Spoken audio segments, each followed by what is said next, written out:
received a lovely email from Celeste, and she was telling me about her granddaughter Beatrix, who is 7 years old, just turned 7, and she's very interested in knitting. She's been doing a bit of sewing and that sort of thing, but now she wants to get into knitting, and I think age 7 is a great time to get into knitting.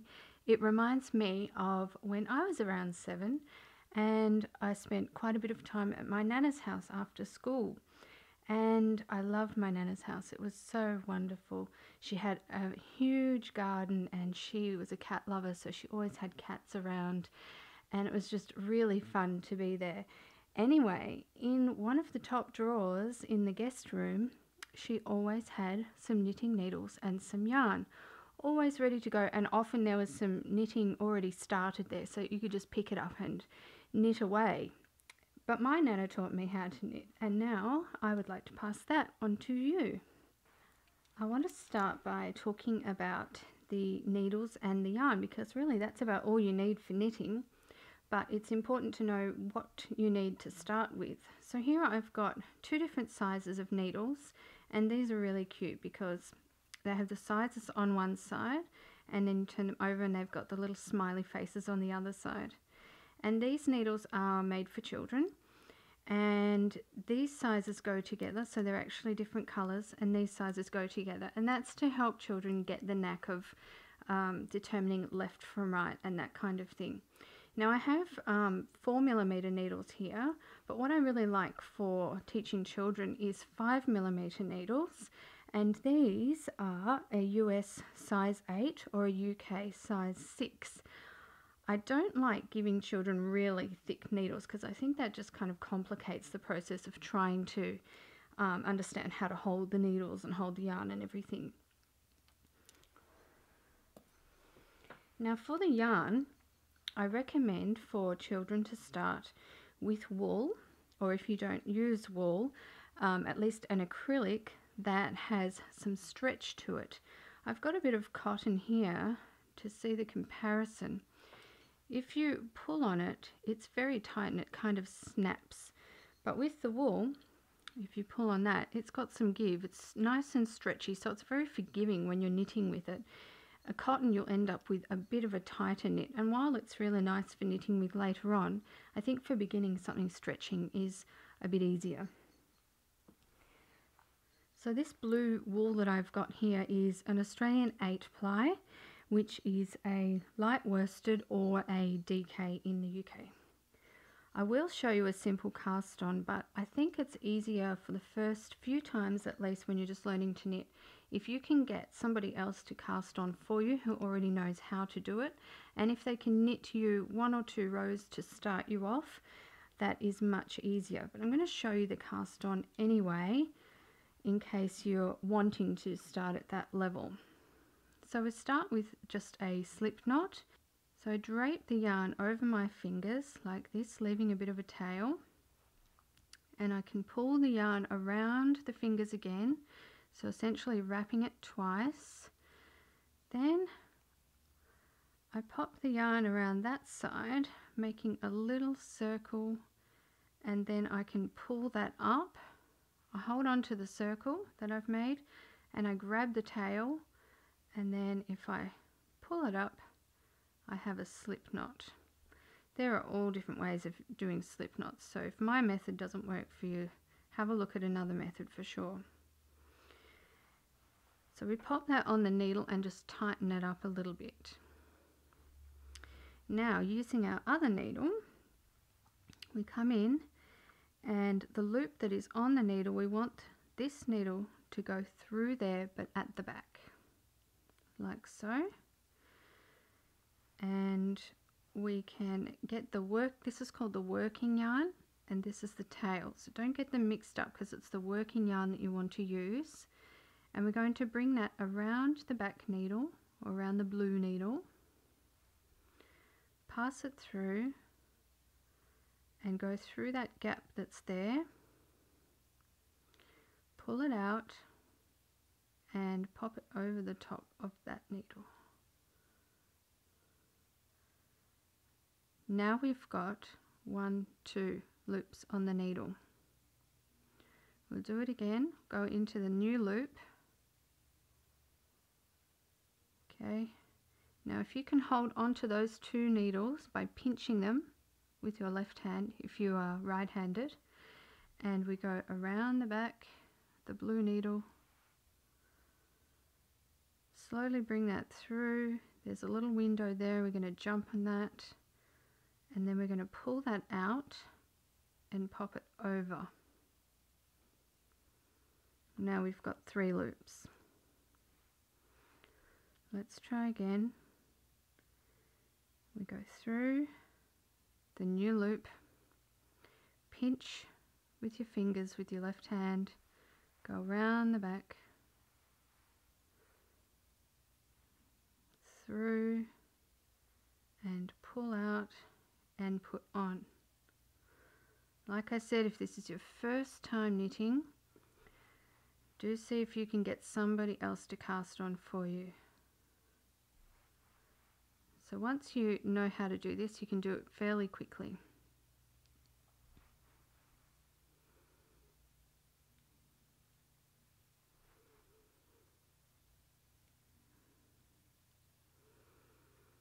And when you're just starting to learn to knit, I find it's good to put about probably no more than 10 stitches on the needle. So I've got 8 there, 9, 10.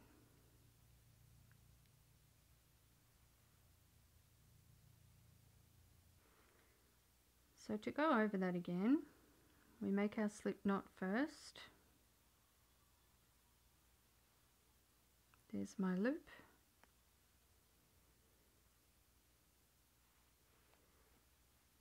Then we've got 1 loop on the needle, we can bring the other one in around the back, and we also take our yarn around the back, bring that one through, make sure you've still got a loop on there, and over that needle, into the new loop, around the back, through the little gap, and over it goes.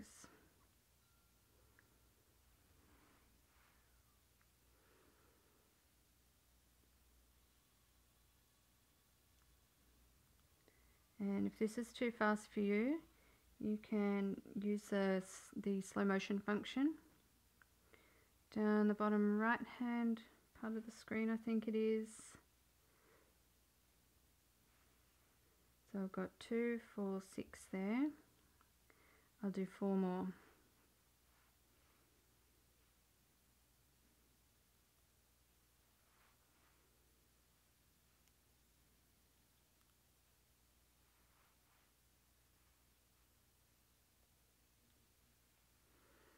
Two, 4, 6, 8, 9. 1 more.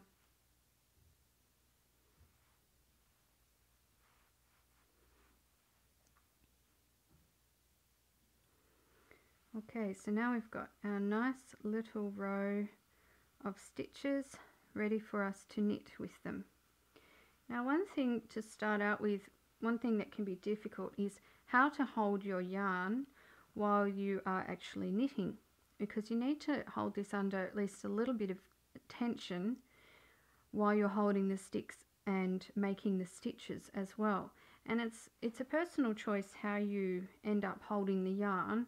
Well, people hold it in all different ways, but it can be good to make it go around a finger or something like that, just so it's got that little bit of tension on it.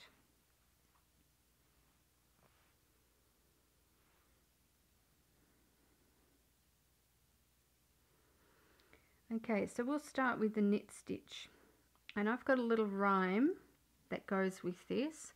It makes it easy to remember where your needles are supposed to be going. So, holding the needle with the yarn loops on it, the stitches already on it, in one hand, and holding the other needle in the right hand, we're going to bring that in through the loop just like we did for the cast on. So into the loop there.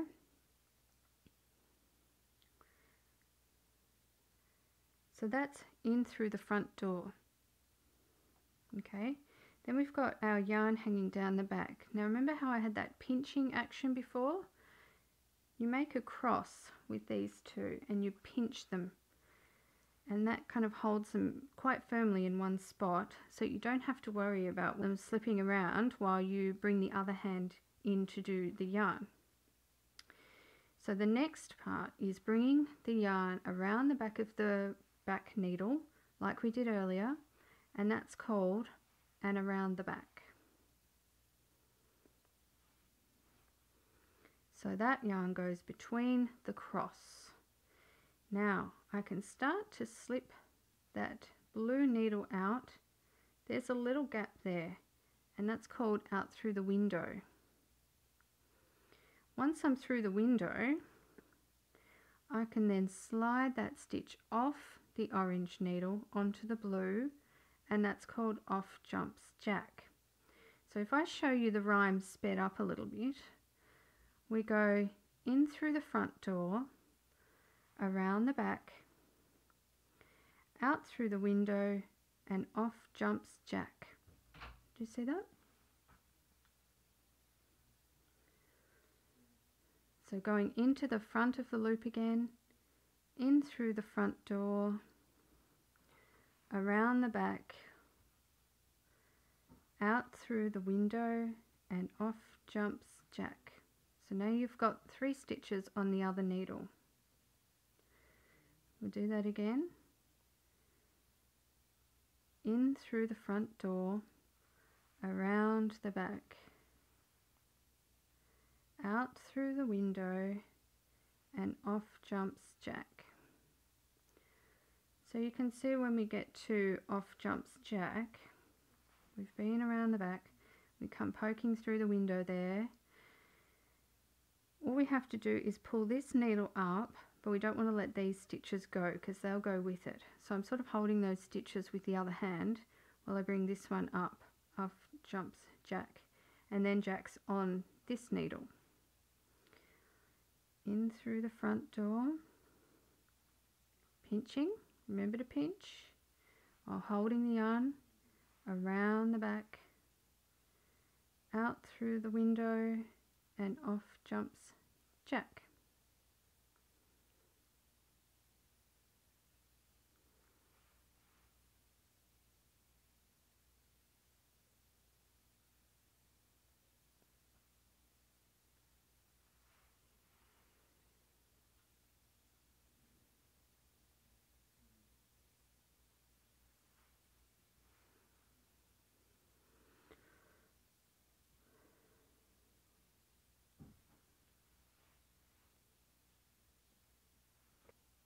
So we've finished one row now, and we can turn it over so the yarn is coming out the right hand side. If I try and turn it this way and I've got the yarn in my right hand, it doesn't quite work, you see. So it's got to be turned this way. And then I can start another row in just the same way. In through the front door, pinch them together to make a cross, around the back, out through the window, you see the window there, and off jumps jack.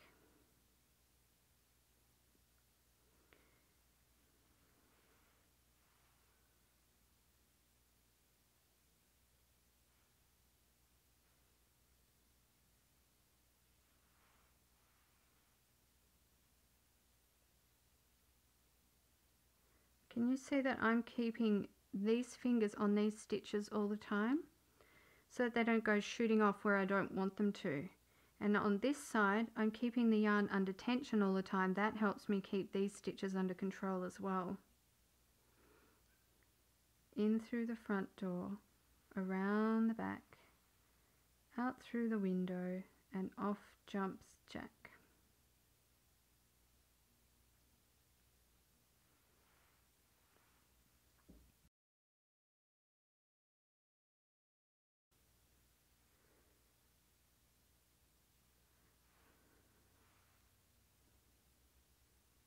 So we keep repeating that, and as you get better at this, you get faster.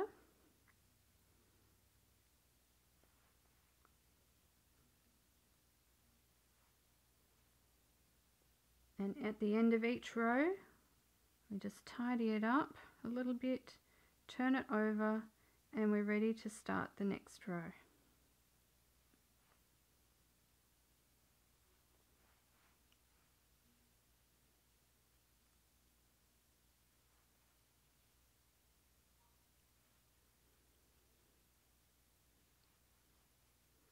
So this is called knit stitch or garter stitch. And if you go well with this, let me know. I'd be very interested to see how you go. Take it slow and don't worry if you make mistakes.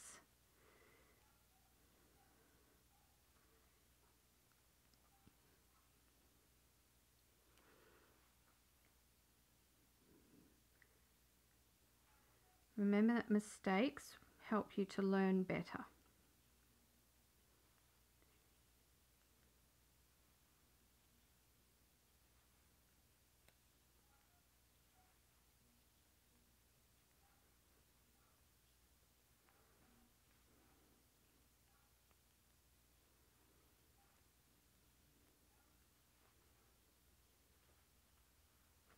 So that's basic knitting. You see, if you kept going with that, you could make a really lovely doll scarf or something like that.